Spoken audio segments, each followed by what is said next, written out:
Hey, welcome to the second episode of T4 Camper Conversion Series. In the first episode, we made the van livable, and in the second part, I would like to make it much more comfortable. So I'm gonna share with you 3 big upgrades that make a huge difference in the amount of comfort we experience when we use the van, and 1 bonus, kind of simple and quick upgrade that also makes a big difference. I decided to go for a 2 kilowatt diesel heater. I feel like it's the best option for such a small van. And I went for LF Bros, which is an import knockoff of Webasto, but should be a reasonably high quality. So I've already found a place for it, so let's have a look at inside the car and start working on it. So this is the back of our car. Here is the driver's seat. And in this corner right here, I removed part of the floor, and that's where we are going to put the heater. I've considered quite a few places. Ultimately, I think this is probably the best option. Right here, there will be a cupboard with a sink and stuff like that. And the heater can be nicely hidden underneath it. And your hot air is just going to exit here, and the intake is going to be on this side. And I'm just going to drill some holes in the drawer when I finally put it in there. So I think this place should work fine. I've already checked from underneath, so right here there's just this sheet metal and no support, so we can just drill straight through it and put our heater in there.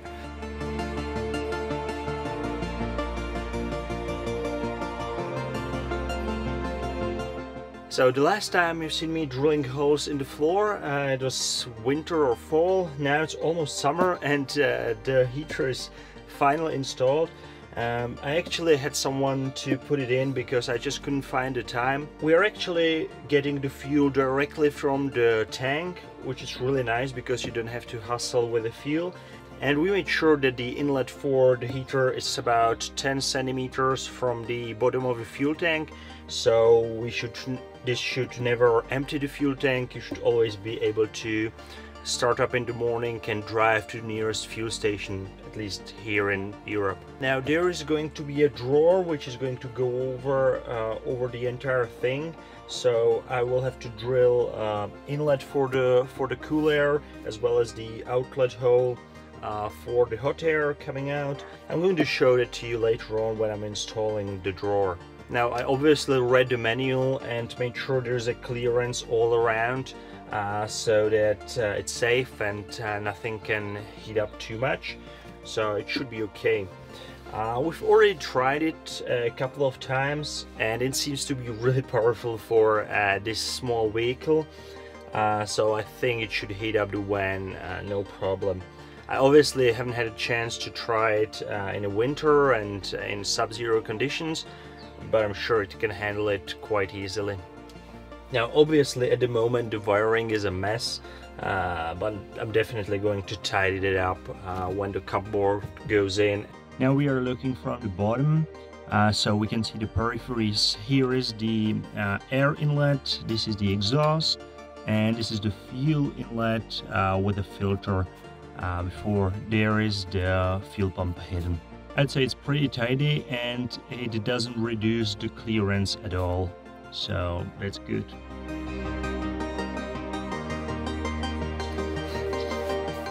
So I've got the window mapped out from the outside. This is where it's gonna go. Right now I'm going to drill a pilot hole in the middle so that I can see from the other side if we are okay, if we are not gonna hit any braces and structural parts of the car. So I'm gonna draw that, and we're gonna have a look and see if everything fits. If it's going to be alright, I'm just going to take a jigsaw and cut it out. So this is how it looks from the inside. There is our hole, and if we measure up and down, we are pretty much on the center, plus or minus few millimeters. So we should be able to fit these 2 frames from the inside really nicely. I think I've got everything measured up correctly. I try to measure every dimensions at least 2 or 3 times, so it should be alright. Now comes the scary part. This is just the frame I manufactured to the right thickness according to the manual. Again, for 1.5mm sheet metal you need this thickness of the frame, and then you need proper size screws, which I've got as well. So the manual kind of says to drill out the corners to 24mm. I drilled out the first one, and because I don't have a really good drill bit for that, it didn't go very well, so I decided to just draw the radiuses in there, and I'm going to cut them out with the jigsaw because I think it's gonna be easier.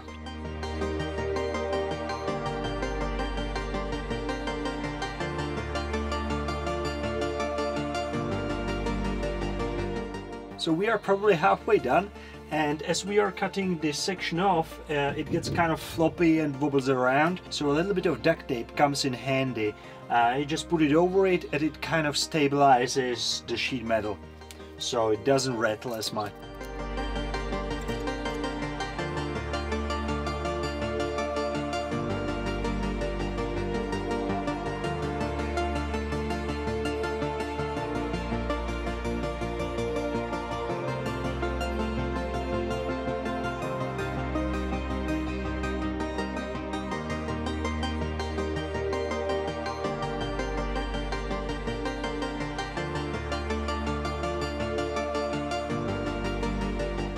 So we are now ready to do the install. I'm using Sikaflex 221i as a seal, so it's gonna go all around the frame and it should provide sufficient seal. Then we are just going to put it in and using the screws and clamp it from the other side with the other part of the frame.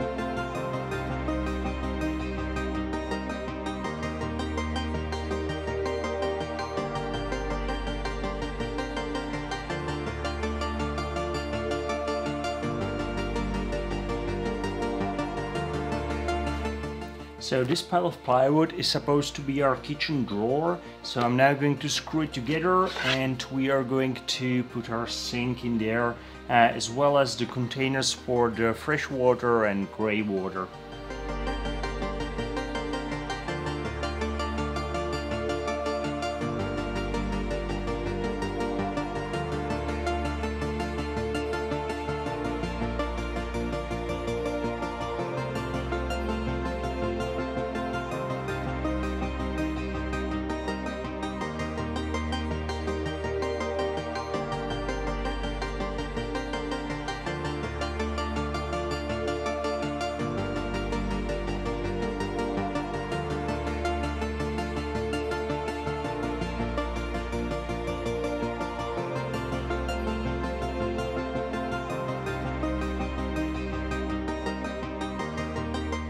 Now, if you think that it looks a little bit narrower and different all of a sudden, you are not wrong.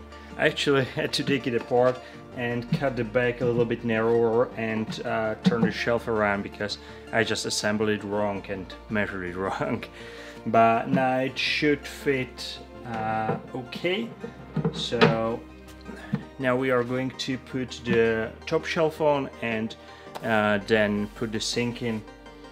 I'm going to put a top shelf on using these L brackets because I don't want any holes from the top, and I'm making sure to put a shim at the top of the L bracket when I'm screwing it down, just to be able to then tighten the top shelf nicely to the sides.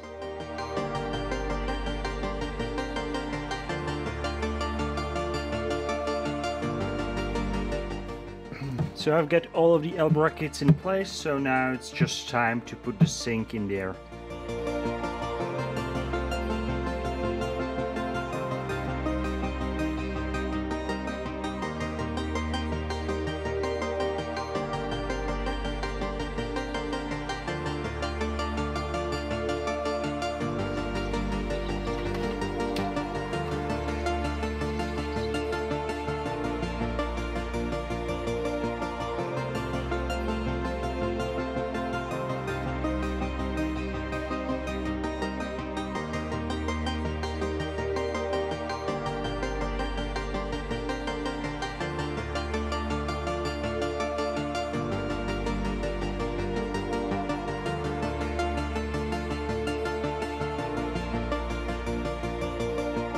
a lot has happened in here. So I put in the kitchen drawer.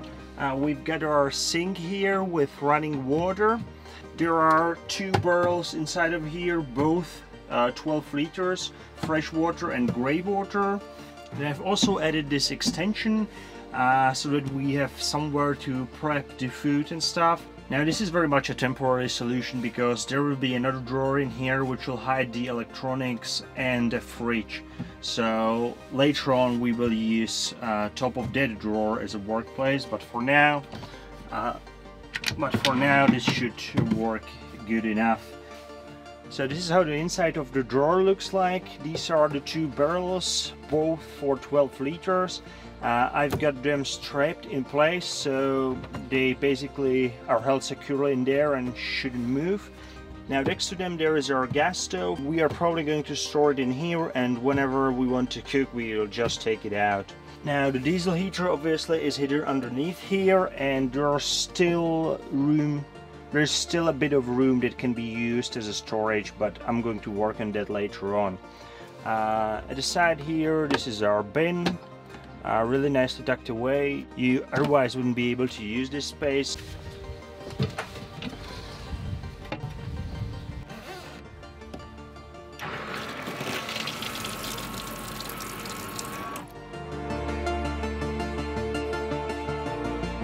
So I feel like every small camper van should have a swivel seat because it kind of increases the inner space.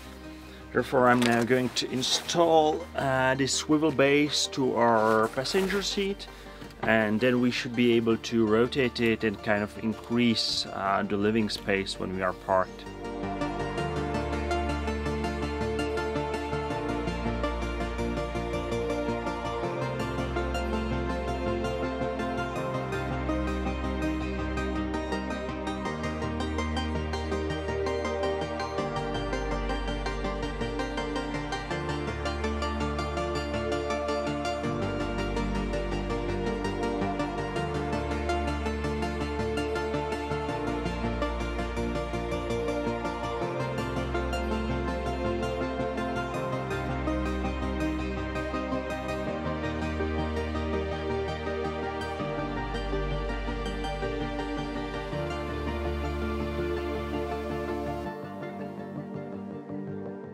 So in the first episode we made the van livable, today we made it comfortable, and the next time we'll make it nice. And well, Instagram friendly. I mean, isn't it the reason we all convert vans and travel with them? Just to get hearts on some app? Anyway, thank you so much for watching. Hope you learned something. If you have any questions, please don't hesitate to ask. And I hope to see you soon.